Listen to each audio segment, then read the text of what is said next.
ನಿನ್ನೆ ಬೆಂಗಳೂರಿನಲ್ಲಿ ಅಪ್ಪ ಹಾಗೆ ಪುಟ್ಟ ಕಂದಮ್ಮ ಮನೆಯ ಒಳಗೆಯೇ ಅನುಮಾನಾಸ್ಪದವಾಗಿ ಸಾವನ್ನಪ್ಪಿದ್ರು. ಅವರ ಸಾವು ಸಂಭವಿಸಿದಂತಹ ಸಂದರ್ಭದಲ್ಲಿ ಮೊದಲಿಗೆ ಆರೋಪ ಕೇಳಿ ಬಂದಿದ್ದೆ ಪತ್ನಿಯ ವಿರುದ್ಧ. ಪತ್ನಿಯೇ ತನ್ನ ಪತಿ ಹಾಗೆ ಮಗುವನ್ನ ಸಾಯಿಸಿದ್ದಾಳೆ ಅನ್ನುವುದು ಆರೋಪ ಆಗಿತ್ತು. ಆದ್ರೆ ಪತ್ನಿಯ ಮನೆಯವರು ಇಲ್ಲ ಹೃದಯಾಘಾತ ಆಗಿದೆ, ಹೃದಯಾಘಾತ ಆದಂಥ ವ್ಯಕ್ತಿ ಮಗುವಿನ ಮೇಲೆ ಬಿದ್ದು ತಂದೆ ಮಗ ಇಬ್ರು ಸಾವನ್ನಪ್ಪಿದ್ರು ಅಂತ ಹೇಳಿ ಕತೆ ಕಟ್ಟುವಂತಹ ಕೆಲಸ ಮಾಡಿದ್ರು. ಕತೆ ಕಟ್ಟಿದ್ರೋ ಅಥವಾ ಆಕೆ ಹೇಳಿದಂತಹ ಕಥೆಯನ್ನ ನಂಬಿದ್ರೋ, ಒಟ್ನಲ್ಲಿ ತನಿಖೆ ನಡೆದಂತಹ ಸಂದರ್ಭದಲ್ಲಿ, ಪ್ರಾಥಮಿಕ ವಿಚಾರಣೆಯ ಸಂದರ್ಭದಲ್ಲಿ ಆ ಅಪ್ಪ ಹಾಗೆ ಮುದ್ದು ಕಂದಮ್ಮನ ಸಾವಿನ ಸತ್ಯ ಬಯಲಾಗಿದೆ. ಅನುಮಾನಾಸ್ಪದ ಸಾವಿನ ಸೀಕ್ರೆಟ್ ರಿವೀಲ್ ಆಗಿದೆ. ಪತ್ನಿ ಅನ್ನುವಂಥ ಮುಖವಾಡವನ್ನ ಹಾಕಿಕೊಂಡಿದ್ದಂತಹ ರಾಕ್ಷಸಿಯ ಕೃತ್ಯ ಬಟಾ ಬಯಲಾಗಿದೆ. ಗಂಡನನ್ನ ಕೊಂದು ತನ್ನ ಒಡ ಹುಟ್ಟಿದ ತನ್ನದೇ ಮಗ, ತನ್ನ ಒಡಲಲ್ಲಿ ಹುಟ್ಟಿದಂತಹ ಕಂದಮ್ಮ, ಆ ಕಂದಮ್ಮನನ್ನೂ ಕೂಡ ಕೊಂದು ಹಾಕಿದ್ದಾಳೆ ಈ ಪಾತಕಿ. ಹರಿಣಿಯೇ ಹಂತಕಿ ಅನ್ನೋದು ತನಿಖೆಯ ಸಂದರ್ಭದಲ್ಲಿ ಬೆಳಕಿಗೆ ಬಂದಿದೆ. ಅಕ್ರಮ ಪ್ರೀತಿ, ಆಕೆಗೆ ಬೇಕಾಗಿತ್ತು ಆಸ್ತಿ, ಇದು ಹರಿಣಿ ಹಂತಕಿಯಾದಂತಹ ಕಥೆ. ಅಭಿನಂದನ್ ಹತ್ಯೆಯ ಹಿಂದಿನ ಕೈ ಪತ್ನಿ ಹರಿಣಿಯದ್ದೇ ಅನ್ನೋದು ಪೊಲೀಸರು ತನಿಖೆಯಲ್ಲಿ ಬಯಲು ಮಾಡಿದ್ದಾರೆ. ಸಾಂಬಾರ್ ಸೌಟ್ನಿಂದ ಶುರುವಾದಂತಹ ಜಗಳ ಕೊಲೆಯಾಗಿದ್ದು ಎಂಡಾಗಿದ್ದು ಜೋಡಿ ಕೊಲೆಯಲ್ಲಿ. ಪ್ರಿಯಕರ ವಿನಯ್ ಜೊತೆ ಸೇರಿ ಗಂಡನನ್ನ ಹರಿಣಿ ಕೊಲೆಗೈದಿರೋದು ವಿಚಾರಣೆಯ ಸಂದರ್ಭದಲ್ಲಿ ಬೆಳಕಿಗೆ ಬಂದಿದೆ. ಒಂದು ಕಡೆ ಹರಿಣಿ ಹಾಗೆಯೇ ಆಕೆಯ ಪತಿ, ಆಕೆಯಿಂದಲೇ ಹತ್ಯೆಯಾದಂಥ ಪತಿ ಅಭಿನಂದನ್ ಫೋಟೋವನ್ನು ಗಮನಿಸ್ತಾ ಇದ್ದೀರಿ. ಮದುವೆಯ ಸಂದರ್ಭದಲ್ಲಿ ಏನು ಸಂಭ್ರಮ, ಏನು ಖುಷಿ, ಏನ್ ಲವಲವಿಕೆಯಿಂದ ಪೋಸ್ ಕೊಟ್ಲಿದ್ದು ನೋಡಿ ಹರಿಣಿ. ಮತ್ತೊಂದು ಕಡೆ ಇವರಿಬ್ಬರ ದಾಂಪತ್ಯಕ್ಕೆ ಸಾಕ್ಷಿಯಾಗಿದ್ದಂತಹ ಮುದ್ದು ಮಗ, ಆ ಮಗನ ವಿಡಿಯೋನ ಗಮನಿಸ್ತಾ ಇದ್ದೀರಿ. ಬಾಳಿ ಬದುಕಬೇಕಾಗಿದ್ದಂತಹ ಕಂದಮ್ಮ, ಆ ಮಗುವಿನ ಭವಿಷ್ಯದ ಬಗ್ಗೆ ಅಭಿನಂದನ್ ಅದೆಷ್ಟು ಕನಸನ್ನ ಕಟ್ಕೊಂಡಿದ್ರು. ಆದ್ರೆ ಯಾವ ತಾಯಿ ಕಂದಮ್ಮನಿಗೆ ಜನ್ಮ ಕೊಟ್ಲೋ ಅದೇ ತಾಯಿ ಆ ಮಗುವಿನ ಜೀವವನ್ನೇ ಕಸಿದು ಬಿಟ್ಟಿದ್ದಾಳೆ. ಇದು ದುರಂತ, ಇದು ವಿಪರ್ಯಾಸ. ಮತ್ತೊಂದ್ ಕಡೆ ಗಮನಿಸ್ತಾ ಇದ್ದೀರಲ್ಲ, ವಿನಯ್ ಒಳ್ಳೆ ರೌಡಿ ತರ ಕಾಣಿಸ್ತಾ ಇದ್ದಾನೆ.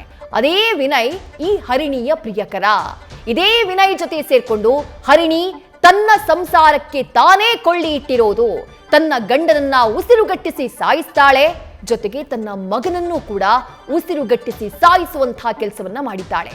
ಪ್ರಿಯಕರ ವಿನಯ್ ಈಗ ಅರೆಸ್ಟ್ ಆಗಿದ್ದಾನೆ. ಹಂತಕಿ ಹರಿಣಿಯ ಕಥಾನಕ ಏನು, ಈ ಪ್ರಕರಣ ಬೆಳಕಿಗೆ ಬಂದಿದ್ದು ಹೇಗೆ, ಈ ಪ್ರಕರಣದ ಹಿನ್ನೆಲೆ ಏನು, ಎಲ್ಲವನ್ನ ವಿವರವಾಗಿ ನೋಡ್ತಾ ಹೋಗೋಣ. ತುಮಕೂರಿನ ಕುಣಿಗಲ್ ತಾಲೂಕಿನ ಕಿಲಾರ ಗ್ರಾಮದವರು ಈ ಅಭಿನಂದನ್, ಸಾವನ್ನಪ್ಪಿದಂತಹ ವ್ಯಕ್ತಿ. ತಾಯಿಗೆ ಒಬ್ಬನೇ ಮಗ ಅಭಿನಂದನ್. 2021ರಲ್ಲಿ ಹರಿಣಿ ಜೊತೆ ಅಭಿನಂದನ್ ಮದುವೆಯಾಗುತ್ತೆ. ಮನೆಯವರೇ ನೋಡಿ ಮಾಡಿದಂಥ ಮದುವೆ. ಒಬ್ಬನೇ ಮಗ ತಾಯಿಗೆ ಅಭಿನಂದನ್. ಆ ತಾಯಿಗೂ ಮಗನ ಭವಿಷ್ಯದ ಬಗ್ಗೆ, ಮಗನ ಬದುಕಿನ ಬಗ್ಗೆ ಅದಿಷ್ಟು ಕನಸಿತ್ತು ಏನೋ. ಮದುವೆಯಾದಂಥ ನಂತರದಲ್ಲಿ ಚಿಕ್ಕಬಾಣಾವರದಲ್ಲಿ ಪತ್ನಿ ಹರಿಣಿ ಜೊತೆ ಅಭಿನಂದನ್ ವಾಸ ಇದ್ದ. ಆದ್ರೆ ಮದುವೆಯಾದ 2 ವರ್ಷಗಳ ಬಳಿಕ ಇಬ್ಬರ ನಡುವೆ ಆಗಾಗ್ಗೆ ಜಗಳ ಶುರುವಾಗಿತ್ತಂತೆ. ಇದೇ ಶುಕ್ರವಾರ ಅಭಿನಂದನ್ ಹಾಗೆ ಹರಿಣಿಯ ನಡುವೆ ದೊಡ್ಡ ಮಟ್ಟದಲ್ಲಿ ಗಲಾಟೆಯಾಗ್ಬಿಟ್ಟಿದೆ. ಶನಿವಾರ ಬೆಳಗ್ಗೆ ಆಕೆಯನ್ನ ತವರು ಮನೆಗೆ ಬಿಟ್ಟು ಬರುವಂತಹ ಕೆಲಸವನ್ನ ಪತಿ ಅಭಿನಂದನ್ ಮಾಡಿದ್ದ. ಗಲಾಟೆಯ ಮರುದಿನ ಹೋಗ್ಬಿಟ್ಟು ಬಂದಿದ್ದಾನೆ. ಅದಾದ ನಂತರ ಮಂಡ್ಯದಲ್ಲಿರುವಂತಹ ತನ್ನ ತಾಯಿ ಮನೆಗೆ ಅಭಿನಂದನ್ ಹೋಗ್ತಾನೆ. ಭಾನುವಾರ ಸಂಜೆ ವಾಪಸ್ ಆಗ್ತಾನೆ. ಪತ್ನಿಯನ್ನ ಭಾನುವಾರ ಸಂಜೆ ತನ್ನ ಮನೆಗೆ ವಾಪಸ್ ಕರ್ಕೊಂಡು ಬಂದಿದ್ದ ಅಭಿನಂದನ್. ಆಕೆಯಿಂದ ದೂರ ಇರೋದು ಅಥವಾ ಆಕೆಯನ್ನ ದೂರ ಇಡೋದು ಆತನ ಉದ್ದೇಶ ಆಗಿರ್ಲಿಲ್ಲ. ಸಣ್ಣ ಪುಟ್ಟ ಗಲಾಟೆಗಳು ಇದ್ದಿದ್ದೆ. ಗಂಡ ಹೆಂಡತಿ ಜೊತೆಯಾಗಿ ಸಂಸಾರ ಮಾಡೋಣ ಅನ್ನೋದು ಅಭಿನಂದನ್ನ ಉದ್ದೇಶ ಆಗಿತ್ತು. ಹಾಗಾಗಿನೇ ಯಾವ ಪತ್ನಿಯನ್ನ ತವರ್ ಮನೆಗೆ ಬಿಟ್ಟು ಬಂದಿದ್ನೋ ಅದೇ ಪತ್ನಿಯನ್ನ ಭಾನುವಾರವೇ ವಾಪಸ್ ಮನೆಗೆ ಕರ್ಕೊಂಡು ಬಂದಿದ್ದ. ಆದ್ರೆ ಶುಕ್ರವಾರದ ಗಲಾಟೆಯನ್ನ ಮನಸ್ಸಲ್ಲಿಟ್ಕೊಂಡಿದ್ದಂತಹ ಹರಿಣಿ ಕೊಲೆಗೆ ಸ್ಕೆಚ್ ಹಾಕಿಬಿಡ್ತಾಳೆ. ಮುಗಿಸ್ಬಿಡ್ಬೇಕು ಗಂಡನನ್ನ ಅಂತ ಪ್ಲಾನ್ ಮಾಡಿದ್ಲಂತೆ. ಯಾರ ಜೊತೆ ಸೇರ್ಕೊಂಡು? ತನ್ನ ಪ್ರಿಯಕರ ವಿನಯ್ ಎಂಬ ಆತನ ಜೊತೆ ಸೇರ್ಕೊಂಡು ಗಂಡನನ್ನ ಕೊಲೆ ಮಾಡೋದಕ್ಕೆ ಹರಿಣಿ ಸ್ಕೆಚ್ ಹಾಕುವಂತಹ ಕೆಲಸ ಮಾಡ್ತಾಳೆ. ಭಾನುವಾರ ಏನಾಗುತ್ತೆ? ಭಾನುವಾರ ಮಲಗೋ ವಿಚಾರದಲ್ಲಿ ಅಭಿನಂದನ್ ಹಾಗೆ ಹರಿಣಿ ಗಂಡ ಹೆಂಡತಿ ಮಧ್ಯೆ ಗಲಾಟೆ ಶುರುವಾಗ್ಬಿಡುತ್ತೆ. ಆ ಗಲಾಟೆಯ ವೇಳೆ ಸಾಂಬಾರ್ ಸೌಟಲ್ಲಿ ಅಭಿನಂದನ್ಗೆ ಹೊಡೆದಿದ್ಲಂತೆ ಹರಿಣಿ. ಆತನ ಮೇಲೆ ಅಟ್ಯಾಕ್ ಮಾಡಿದ್ದಾಳೆ. ಅದಾದ ಬಳಿಕ ಗಲಾಟೆ ಆಯ್ತಲ್ಲ, ಇಬ್ರು ಕೂಡ ಪ್ರತ್ಯೇಕವಾದಂತಹ ರೂಮ್ನಲ್ಲಿ ಮಲಗಿದ್ರು. ಒಂದು ಕಡೆ ಒಂದು ರೂಮ್ನಲ್ಲಿ ಹರಿಣಿ, ಮತ್ತೊಂದು ರೂಮ್ನಲ್ಲಿ ಅಭಿನಂದನ್ ಇಬ್ರು ಮಲ್ಕೊಂಡಿದ್ರು. ಇದೇ ಸರಿಯಾದ ಸಮಯ ಅಂತ ಹೇಳಿ ಗಂಡನನ್ನ ಕೊಲೆ ಮಾಡೋಕೆ ಪತ್ನಿ ಹರಿಣಿ ಪ್ಲಾನ್ ರೂಪಿಸ್ತಾಳೆ. ತನ್ನ ಪ್ರಿಯಕರ ವಿನಯನನ್ನ ಬರೋಕ್ ಹೇಳ್ತಾಳೆ. ಮಧ್ಯರಾತ್ರಿ ವಿನಯ ಮನೆಗೆ ಎಂಟ್ರಿ ಕೊಡ್ತಾನೆ. ಚಿಕ್ಕಬಾಣಾವರದಲ್ಲಿರುವಂತಹ ಅಭಿನಂದನ್ನ ಮನೆಗೆ ಹರಿಣಿಯ ಪ್ರಿಯಕರ ವಿನಯನ ಎಂಟ್ರಿ ಆಗತ್ತೆ. ಎಂಟ್ರಿ ಆದಂತಹ ನಂತರದಲ್ಲಿ ಇಬ್ರು ಸೇರ್ಕೊಂಡು ಅಭಿನಂದನ್ನ ಕೊಲೆ ಮಾಡಿಬಿಡ್ತಾರೆ. ಹೇಗೆ? ಅಭಿನಂದನ್ಗೆ ಸಣ್ಣ ಸುಳಿವು ಕೂಡ ಇರೋದಿಲ್ಲ. ತನ್ನ ರೂಮ್ನಲ್ಲಿ ಆತ ಗಾಢ ನಿದ್ದೆಯಲ್ಲಿ ಮಲಗಿರ್ತಾನೆ. ಆ ಕಂದಮ್ಮ ಕೂಡ ಜೊತೆಗಿರುತ್ತೆ. ಅದೇ ಸಂದರ್ಭದಲ್ಲಿ ಅಭಿನಂದನ್ನ ಕತ್ತು ಹಿಸುಕಿ ಕೊಲೆ ಮಾಡುವಂತಹ ಕೆಲಸವನ್ನ ವಿನಯ್ ಹಾಗೆ ಹರಿಣಿ ಮಾಡೋದು. ಕೊಲೆಯ ಬಳಿಕ ತನಗೇನೂ ಗೊತ್ತಿಲ್ಲ ಅನ್ನೋ ರೀತಿ ಹರಿಣಿ ನಾಟಕ ಆಡಿದ್ಲು. ತಾನೇ ಮರ್ಡರ್ ಮಾಡಿದಾಳೆ. ತನ್ನ ಪ್ರಿಯಕರನನ್ನ ಮಧ್ಯರಾತ್ರಿ ಮನೆ ಕರೆಸ್ಕೊಂಡು ಕೊಲೆ ಮಾಡಿಸಿದಾಳೆ. ಅದಾದ ನಂತರ ಹೃದಯಾಘಾತದ ಕತೆ ಕಟ್ಟುವಂತಹ ಕೆಲಸವನ್ನ ಹರಿಣಿ ಮಾಡಿದ್ಲು. ಬೆಳಗ್ಗೆ ಅಕ್ಕಪಕ್ಕದ ಮನೆಯವರಿಗೆ ಗಂಡ ಎದ್ದೇಳ್ತಾ ಇಲ್ಲ ಅಂತ ಹೇಳಿ ಕಣ್ಣೀರ್ ಹಾಕ್ತಾ ತಿಳಿಸಿದ್ಲಂತೆ. ಅದಾದ ತಕ್ಷಣ ಪೊಲೀಸರಿಗೆ ಕರೆ ಮಾಡಿ ಸಾವಿನ ಬಗ್ಗೆ ಮಾಹಿತಿಯನ್ನ ಕೊಡುವಂತಹ ಕೆಲಸವನ್ನ ಸ್ಥಳೀಯರು ಮಾಡಿದ್ರು. ಆದ್ರೆ ಸ್ಥಳಕ್ಕೆ ಬಂದಂತಹ ಪೊಲೀಸರಿಗೆ ಹರಿಣಿಯ ಮೇಲೆಯೇ ಅನುಮಾನ ಮೂಡುತ್ತೆ. ಹೇಗ್ ಸಾವನ್ನಪ್ಪೋದಕ್ಕೆ ಸಾಧ್ಯ? ಈಗ ಈತ ಹಾರ್ಟ್ ಅಟ್ಯಾಕ್ ಇಂದ ಸಾವನ್ನಪ್ಪಿದ್ದಾನೆ ಅಂದ್ರು, ಆ ಕಂದ ಹೇಗ್ ಸಾವನ್ನಪ್ಪದು? ಇದು ಸಹಜವಾಗಿ ಮೂಡಿದ್ದಂತಹ ಅನುಮಾನ. ಅಲ್ಲಿದ್ದ ಜನರಿಗೂ ಅದೇ ಅನುಮಾನ ಮೂಡಿದ್ದು. ಆದ್ರೆ ಈಕೆ ಹೇಳಿದ್ದು ಹಾರ್ಟ್ ಅಟ್ಯಾಕ್ ನ ಕಥೆ. ದುರಂತ ಅಂದ್ರೆ ಹರಿಣಿಯ ತಾಯಿ ಕೂಡ ಅದನ್ನ ನಂಬಿದ್ರು. ನನ್ನ ಮಗಳು ಹಿಂಗ್ ಹೇಳಿದ್ಲು, ಹಂಗೇ ಆಗಿರೋದು ಅಂತ ಹೇಳಿ ಮಗಳ ಪರ ವಹಿಸ್ಕೊಂಡು ಮಾತನಾಡಿದ್ರು. ಬಟ್ ವಿಪರ್ಯಾಸ ಏನು ಅಂದ್ರೆ, ಯಾವಾಗ ಹರಿಣಿ ಮೇಲೆ ಅನುಮಾನ ಮೂಡುತ್ತೋ ಆಕೆಯನ್ನ ವಶಕ್ಕೆ ಪಡೆದು ವಿಚಾರಣೆ ಮಾಡಲಾಗುತ್ತೆ. ಆಕೆಯನ್ನ ವಿಚಾರಣೆ ಮಾಡಿದಂತಹ ಸಂದರ್ಭದಲ್ಲಿ ಕೊಲೆಯ ಸತ್ಯ ಬಯಲಾಗಿದೆ.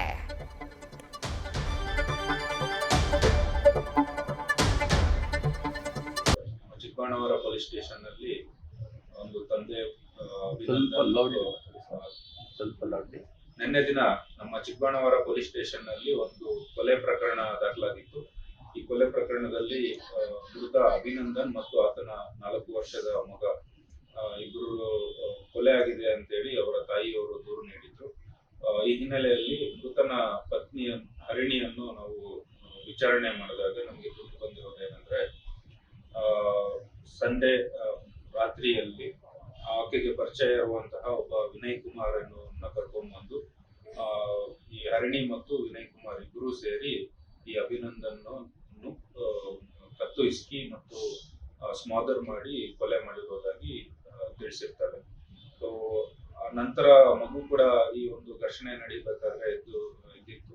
ಸೊ ಆದ್ದರಿಂದ ಮಗುವನ್ನು ಕೂಡ ಕೊಲೆ ಮಾಡಿರೋದಾಗಿ ಒಪ್ಕೊಂಡಿರ್ತಾರೆ. ಸೊ ವಿನಯ್ ಕುಮಾರ್ ಅನ್ನು ಕೂಡ ನಾವು ಈಗಾಗಲೇ ವಶಕ್ಕೆ ಪಡ್ಕೊಂಡು ಆತನ್ನು ಕೂಡ ಪ್ರಶ್ನೆ ಮಾಡ್ತಾ ಇದ್ದೀವಿ. ಸೊ ಆತ ಕೂಡ ಈ ಘಟನೆ ನಡೆದಿರೋದ್ರ ಬಗ್ಗೆ, ಅದರಲ್ಲಿ ಆತನ ಇನ್ವಾಲ್ವ್ಮೆಂಟ್ ಇರೋದ್ರ ಬಗ್ಗೆ ತಿಳಿಸಿರ್ತಾನೆ. ಕೊಲೆ ಮಾಡಿದ್ದೇನಕ್ಕೆ ಮತ್ತೆ ಅವನಿಗೂ ಇವಳಿಗೂ ಏನ್? ಸೊ ಈ ಅಭಿನಂದನ್ ಮತ್ತು ಹರಿಣಿ 2021ರಲ್ಲಿ ಮದುವೆ ಆಗಿರ್ತಾರೆ. 1-2 ವರ್ಷದ ನಂತರ, ಮದುವೆ ಆದ ನಂತರ ಅವರಿಬ್ಬರ ನಡುವೆ ಸುಮಾರು ವಿಚಾರಗಳಿಗೆ ಜಗಳ ಆಗ್ತಾ ಇರ್ತದೆ. ಬಹಳ ಫ್ರೀಕ್ವೆಂಟ್ ಆಗಿ ಜಗಳ ಆಗ್ತಾ ಇರ್ತದೆ. ಈ ಶುಕ್ರವಾರ, ಈ ಕೊಲೆ ಆಗೋಕ್ಕೆ 2 ದಿನದ ಹಿಂದೆ ಶುಕ್ರವಾರ ಪತಿ ಪತ್ನಿಯರ ನಡುವೆ ಜಗಳ ಆಗಿರ್ತದೆ.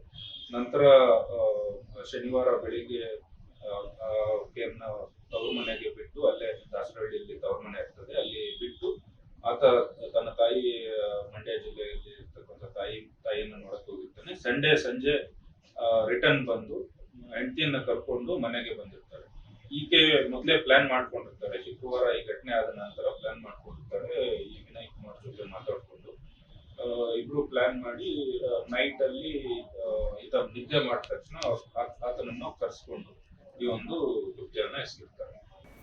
ಹರಿಣಿ ಹಾಗೆ ಅಭಿನಂದನ್ಗೆ ಮದುವೆ ಆಗಿದ್ದೇ 4 ವರ್ಷಗಳ ಹಿಂದೆ, ಹೆಚ್ಚು ಕಮ್ಮಿ 2021ರಲ್ಲಿ ಮದುವೆಯಾಗಿತ್ತು. 4-5 ವರ್ಷ ಆಗಿದೆ.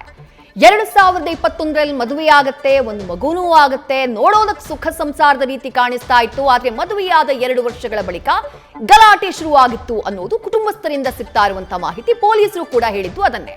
ಈ ಇಡೀ ಪ್ರಕರಣದಲ್ಲಿ ಪ್ರಿಯಕರ ವಿನಯ್ ಪಾತ್ರ ಏನು? ಆತ ಹರಿಣಿಗೆ ಪರಿಚಯ ಆಗಿದ್ದು ಹೇಗೆ? ಸ್ನ್ಯಾಪ್ ಚಾಟ್ ಮೂಲಕ ವಿನಯ್ ಹಾಗೆ ಹರಿಣಿ ನಡುವೆ ಪ್ರೀತಿ ಮೂಡಿತ್ತು. ಸ್ನ್ಯಾಪ್ ಚಾಟ್ ಮೂಲಕ ಒಬ್ಬರಿಗೊಬ್ಬರು ಪರಿಚಿತರಾಗಿದ್ರು. ಆ ವಿನಯ್ ಫೋಟೋನ ಗಮನಿಸ್ತಾ ಇದ್ದೀರಿ. ಹರಿಣಿ ಹಾಗೆ ವಿನಯ್ ಪರಿಚಯ ಆಗಿದ್ದು ಸ್ನ್ಯಾಪ್ ಚಾಟ್ ಅನ್ನುವಂಥ ಆಪ್ ನ ಮೂಲಕ. ಆಗಾಗ್ಗೆ ಇಬ್ರು ಕೂಡ ಭೇಟಿಯಾಗ್ತಿದ್ರು ಅನ್ನುವಂಥ ಮಾಹಿತಿ ಇದೆ. ಮೊದಲಿಗೆ ಪರಿಚಯ, ಆ ನಂತರ ಅದು ಪ್ರೀತಿಗೆ ತಿರುಗಿದೆ. ಮದುವೆಯಾಗಿದೆ, ಒಂದು ಮಗು ಇದೆ. ಆದ್ರೆ ಅದೆಲ್ಲವನ್ನ ಬದಿಗಿಟ್ಟು ವಿನಯ್ ಜೊತೆ ಇರೋದಕ್ಕೆ ಶುರು ಮಾಡಿದ್ಲಂತೆ ಹರಿಣಿ. ಪ್ರೀತಿಗೆ ಬಿದ್ದ ಬಳಿಕ ವಿನಯ್ ಹಾಗೆ ಹರಿಣಿ ಇಬ್ರು ಕೂಡ ರಿಲೇಶನ್ಶಿಪ್ ನಲ್ಲಿ ಇದ್ರು ಅನ್ನುವಂಥ ಮಾಹಿತಿ ಸಿಗ್ತಾ ಇದೆ. ಗಂಡನ್ನ ಟಾರ್ಚರ್ ತಾಳೋಕಾಗದೆ ವಿನಯ್ ಜೊತೆ ಸೇರಿ ಕೊಲೆಗೆ ಸ್ಕೆಚ್ ಅನ್ನ ಹಾಕಿದ್ಲಂತೆ. ಗಂಡ ಟಾರ್ಚರ್ ಕೊಡ್ತಿದ್ದಾನೆ ಅನ್ನೋದು ಆಕೆಯ ವಾದ, ಗಂಡ ಹಿಂಸೆ ಕೊಡ್ತಿದ್ದ ಅನ್ನೋದು ಆಕೆಯ ವಾದ. ಲವರ್ ಹೇಳಿದ್ದಕ್ಕೆ ಬಂದು ವಿನಯ್ ಈಗ ಕೊಲೆಗೆ ಸಹಕರಿಸಿ ತಾನು ಪೊಲೀಸರ ಅತಿಥಿಯಾಗಿದ್ದಾನೆ. ಒಂದು ಆಪ್ ಮುಖಾಂತರ ಅವರಿಬ್ಬರಿಗೂ ಪರಿಚಯ ಆಗಿರ್ತದೆ. ಸೊ ಅವಾಗಿಂದ ಅವಾಗ ಮಾತಾಡೋದು, ಭೇಟಿ ಮಾಡೋದು, ಈ ರೀತಿಯ ಒಂದು ಇದು ನಡೀತಾ ಅವರಿಬ್ಬರ ನಡುವೆ. ಸೊ ರಿಲೇಶನ್ಶಿಪ್ ಕೂಡ ಇತ್ತು ಅಂತ ತಿಳಿದು ಬಂದಿದೆ. ಸೊ ಈ ಹಿನ್ನೆಲೆಯಲ್ಲಿ ತನ್ನ ಪತಿ ಜೊತೆ ಆಗ್ತಿದ್ದಂತ ಫ್ರೀಕ್ವೆಂಟ್ ಜಗಳಗಳಿಂದ ಹೊರಗಡೆ ಬರ್ಲಿಕ್ಕೆ ಆತನ ಸಹಾಯ ಪಡೆದು ಈ ಒಂದು ಕೊಲೆ ಮಾಡಿರೋದಾಗಿತ್ತು. ಅದೇನು ಅರೇಂಜ್ ಮ್ಯಾರೇಜ್ ಸರ್ ಅಥವಾ? ಹೌದು, ಅರೇಂಜ್ ಮ್ಯಾರೇಜ್. ಸರ್ ಇವ್ರು ಕೊಲೆ ಮಾಡಿದ್ಮೇಲೆ ಏನ್ ಅಬ್ಸೆಂಟ್ ಆಗಿರಲ್ಲ, ಜೊತೆಗೆ ಇದ್ಲು ಅಲ್ಲೇ? ಆಕೆನೆ ತಿಳಿಸಿದ್ದಾರೆ, ಮನೆಯಲ್ಲೇ ಇದ್ಲು. ಸೊ ಆದ್ರೆ ಬೇರೆ ಹೇಗೋ ಸತ್ತಿದ್ದಾನೆ ಅನ್ನೋದು ಆತನ ಮಗು ಮೇಲೆ ಬಿದ್ದು ಮಗು ತಿಳ್ಕೊಂಡಿದೆ ಅನ್ನೋ ರೀತಿಯಲ್ಲಿ ಬೇರೆ ರೀತಿ ಬಿಂಬಿಸಕ್ಕೆ ಪ್ರಯತ್ನ ಮಾಡಿದ್ದು, ಒಪ್ಕೊಂಡಿರ್ಲಿಲ್ಲ. ತೀವ್ರವಾಗಿ ವಿಚಾರಣೆ ಮಾಡಿದ ನಂತರ ಇದು ರಾತ್ರಿ ಮರ್ಡರ್ ಮಾಡಿ ಆಕೆ ಬೆಳಗ್ಗೆ ಪೊಲೀಸಿಗೆ ಮಾಹಿತಿ ಕೊಡುವಂತದ್ದು ಸರ್? ರಾತ್ರಿ ಅಂದ್ರೆ some time in the midnight ಅಲ್ಲಿ ನಡೆದಿದೆ, 12 ನಂತರ ನಡೆದಿದೆ. ಆತ ಟಿವಿ ನೋಡ್ತಿದ್ದ ಅಂತ ಗೊತ್ತಾಗಿದೆ. ಆ ನಂತರ ನಿದ್ದೆ ಮಾಡಿದ್ಮೇಲೆ ಡೀಪ್ ಸ್ಲೀಪ್ ಹೋಗಿದ್ದಾನೆ ಅಂತ ಕನ್ಫರ್ಮ್ ಮಾಡ್ಕೊಂಡು ಇದನ್ನ ಕರ್ಸ್ಕೊಂಡು ಹೋಗಿದ್ವಿ. ನಿಮಗೆ ಕಂಪ್ಲೇಂಟ್ ನಮಗೆ 112ಗೆ ಬೆಳಗ್ಗೆ 7 ಗಂಟೆಗೆ ಮಾಹಿತಿ ಬಂದಿದೆ. ಅವಳೇ ಅಲ್ಲಿ ಮನೆಯವರು ಯಾರೋ ಸಾರ್ವಜನಿಕರು ಕೊಟ್ಟಿರ್ತಾರೆ. ಬಟ್ ಆಕೆನೆ ಬೆಳಿಗ್ಗೆ ಎದ್ದು ಮೇಲಿನ ಮನೆಯವ್ರಿಗೆ ಯಾರೋ ಕರೆಸಿ ಇವ್ರು ಎದ್ದೊಳ್ತಾ ಇಲ್ಲ ಡೆತ್ ಆಗಿದೆ ಅಂತ ಆಕೆನೆ ಮಾಹಿತಿ ಕೊಟ್ಟಿರ್ತಾರೆ.